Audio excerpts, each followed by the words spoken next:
నదులలో నీళ్లు అధికంగా చేరినప్పుడు వరదలొస్తాయి. ఆ వరదలొచ్చినప్పుడు కట్టలు తెగుతాయి, రోడ్ల మీదకి నీళ్లొస్తాయి.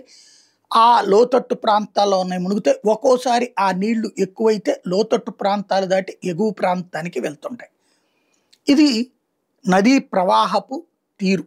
దానికి సాక్ష్యం హైదరాబాద్‌లో నిన్న చూశారు మూసీ నది.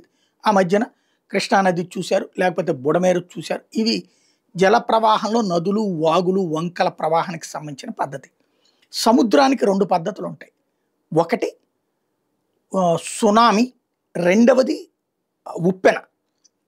ఈ రెండే ఉంటాయి. ఈ రెండిటిని ఆంధ్రప్రదేశ్ ఫేస్ చేసింది. ఉప్పెన అనేది 70లలో జరిగినటువంటిది. ఇప్పుడున్న మండల బుద్ధప్రసాద్ గారి నాన్నగారు మంత్రిగా ఉన్న సందర్భంలో ఆ టైంలో జరిగినటువంటి. ఉప్పెన అంటే తాడి చెట్టు అంత ఎత్తులు లెగుస్తుందా, 2 తాటి చెట్లు అంత ఎత్తులు లెగుస్తుందా, 3 తాటి చెట్లు అంత ఎత్తులు లెగుస్తుందా, ఆ తీవ్రతను బట్టి సముద్రం ఎగిరి పొంగి ఓళ్ళ మీద పడిపోతుంది. ఇంక అక్కడ ఏం లేదు, కొట్టుకుపోవడమే, నీ గాలాడక చచ్చిపోవడమే. బిల్డింగులైనా పెద్ద సమ్మెటతో కొట్టినట్టు కాదు, బుల్డోజర్తో కొట్టినట్టు కాదు, నీటితో కొడితే అట్ట కుప్ప కూలిపోతాయి అంతే. అది నీటికున్న శక్తి. అది ఉప్పెన.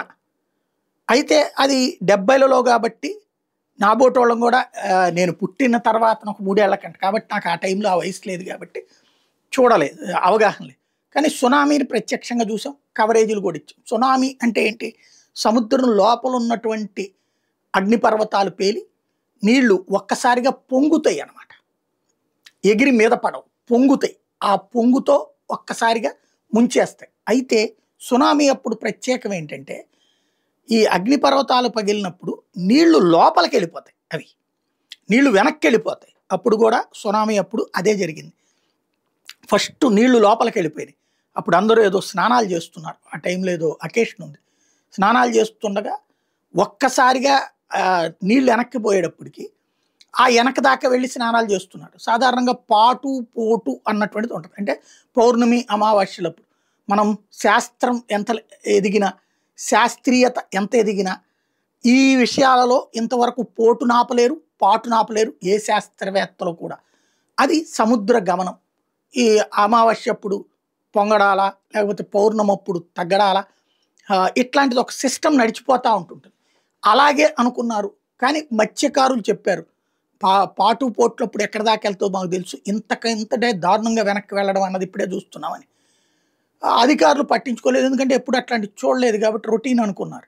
తీరా చూస్తే ఒక్కసారిగా వచ్చినటువంటి సముద్రం ముందుకి తన్నుకుంటూ వస్తే రోడ్డు దాకా వెళ్ళిపోయి అనేక మంది ప్రాణాలు కోల్పోయారు. అప్పుడు దేశవ్యాప్తంగా, ప్రపంచవ్యాప్తంగా కూడా అప్పుడు చూసాం. ఇప్పుడు ఏం జరిగిందో తెలియదు. ఇవాళ కొద్దిసేపటి క్రితం బ్రేకింగ్లో వచ్చింది చూశాను. అంతర్వేది దగ్గర 50 అడుగుల వెనక్కి నీళ్ళు వెళ్ళిపోయింది. అక్కడ సముద్రపు నీళ్లు, బురద నీరు, అక్కడ బురద ఇది కనబడుతున్నది అన్నటువంటి విషయం. ఇప్పుడైతే మరి సునామీ అంటే భూకంపాలు వచ్చిన సందర్భంలో వస్తుంది, సముద్రం అడుగున పర్వతాలు. మరి ఏం జరిగింది ఇప్పుడు? సముద్రం ఆటుపోట్లు కాకుండా విచిత్ర పరిణామాలు ఏమన్నా ఎదురవుతున్నాయా? చూడాల్సింది.